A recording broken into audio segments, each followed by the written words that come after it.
All right, so inflation is cooling off. We may eventually see the end of higher interest rate, but we're not out of the wood yet. And therefore, you want to make sure that you review your stocks and that those dividends are safe. Dividend growth investors, bonjour, my name is Mike Yahoo and I'm the founder of Dividend Stocks Rock, and I'm also the founder of this YouTube channel where I help you invest with more conviction so you can enjoy your retirement.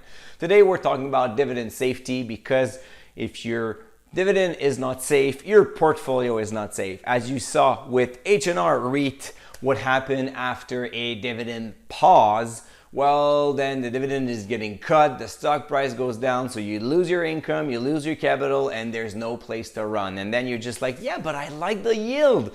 And there we go again about this discussion about focusing on yield instead of focusing on dividend safety. At Dividend Stocks Rock, we have created a dividend safety score that goes from 1 to 5. So dividend trash all the way up to stellar dividend, that is a 5.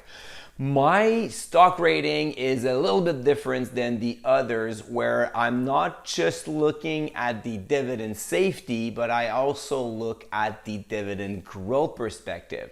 So a very, very safe dividend that doesn't grow that much will not get a 5. It will likely get a 3 or it will get a 4. And today I want to show you how you can build your own scoring system by examples that we can find at DSR. So let's get started with the number one, dividend trash. A good example would be Ainsbrand. So Ainsbrand, ticker HBI, apparel company. The company was not doing that great before the pandemic. As you can see on the dividend growth streak, it was nothing for a very long while. And then you look at the revenue that were going slightly up, but not that much. And then the pandemic happened. And after the pandemic, we saw a revenue boost and earnings boost, but not that much. Actually, the market was quite excited. The stock price went back to 2019 level, but the revenue and the earnings never made it. So what it tells me is when I look at this type of business where you have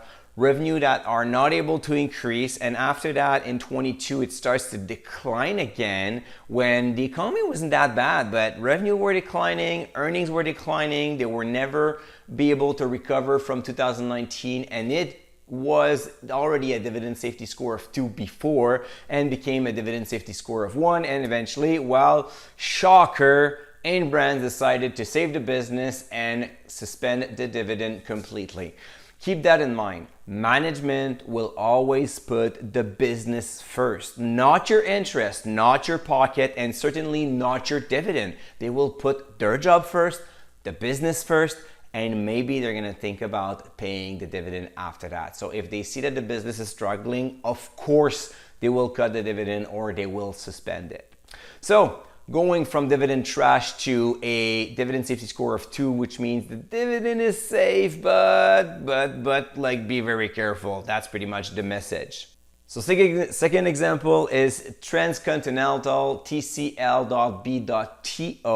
This is it used to be a media empire in the printing business. So magazines, journals, stuff like that, stuff that doesn't exist anymore basically. They were struggling and they decided to make a big switch and make a large acquisition in the packaging business. So they're trying to make a shift in their business model to generate more growth. But what you can see here, struggling revenue, declining earnings, and what's happening after the pandemic in 2020, no dividend growth. My guess, it will eventually cut their dividend. It's pretty obvious at this point, unless they are able to shift the tides around completely, generate more revenue, more earnings, and eventually comes with a dividend growth.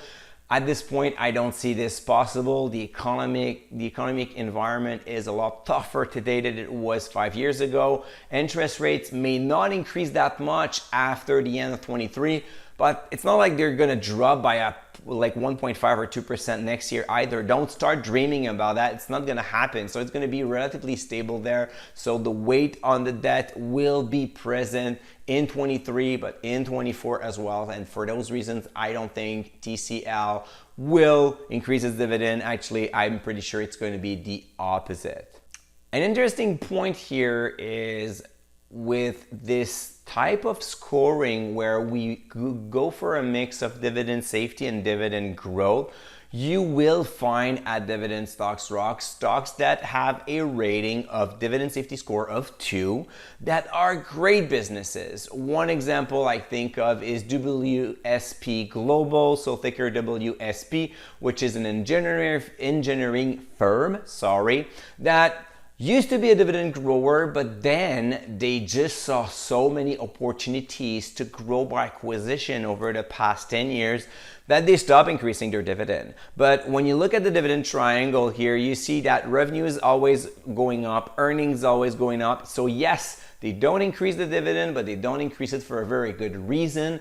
They do it because they found other ways to generate value for shareholders. So you have two options as a business. Either you increase your dividend and your shareholders are super happy, or either you keep that money for yourself, you reinvest in the business, you make it bigger, stronger, and more profitable, and then your shareholders are also happy. So the dividend safety score of 2 is a red flag telling you you must do that investigation to make the difference between TCL Continentals and also WSP. So if you have some WSPs in your portfolio, you're good. If you have some Transcontinentals, not that great, right? Moving on to dividend safety score of 3, which is a decent dividend, you're gonna find a lot of stable businesses in that area. So a 3 score is a pretty good score. It's just telling you expect a dividend growth rate around 3 to 5%. So it's pretty decent, it's already good. And as you can see here in terms of example, we can see some very stable businesses such as utilities, REITs like Emera, CT REIT, Duke Energy, Consolidated Edison, Realty Income. All of those will increase their dividend. They will likely beat inflation, so maintaining your buying power if you're retired, which is really important. And those needs to be monitored every quarter. Just want to make sure that the payout ratios are still in line, that they show a strong dividend triangle, and that there's no like bad news coming up for those. If it's not the case, they will continue with their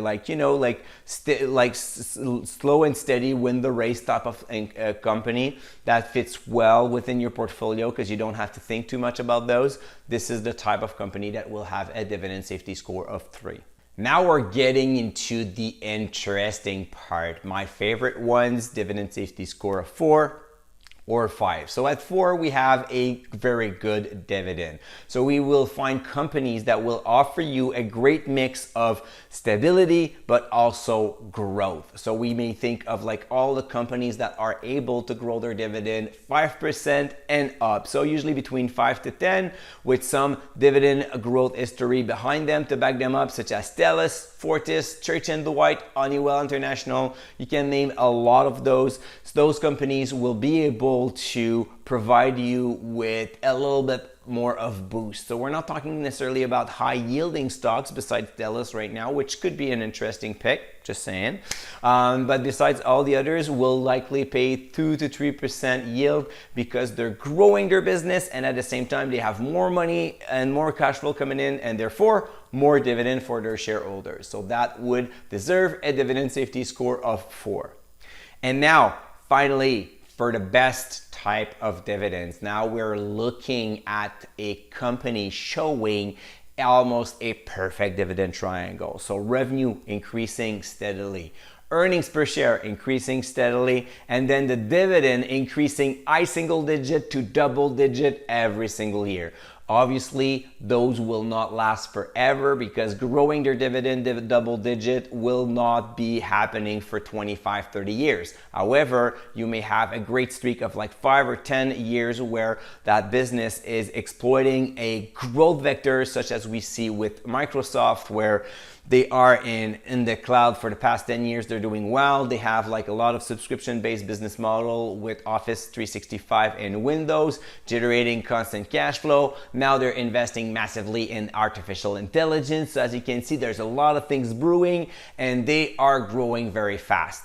it's going to be very hard to find those dividend safety score of 5. So most of my portfolio is more likely to have a dividend safety score of 4 with a few 5, like Microsoft, like Visa could be another good example. So those companies showing double-digit growth rate for most of the years with a very, very solid dividend triangle. So as you can see, I'm a little bit more geared toward offense is the best defense, but this is how you make sure that you generate a great total return, that you avoid most dividend cuts. Obviously, it's going to happen anyway. My scoring system is not perfect, but you know what? I haven't seen anybody that was perfect yet, so maybe it's gonna happen. Didn't see it yet. And that will just make sure that it improves my confidence in my portfolio. I feel good whenever the market goes down. I don't really care. I look at my dividend growth payment and they're always higher and higher. And this is what makes me smile.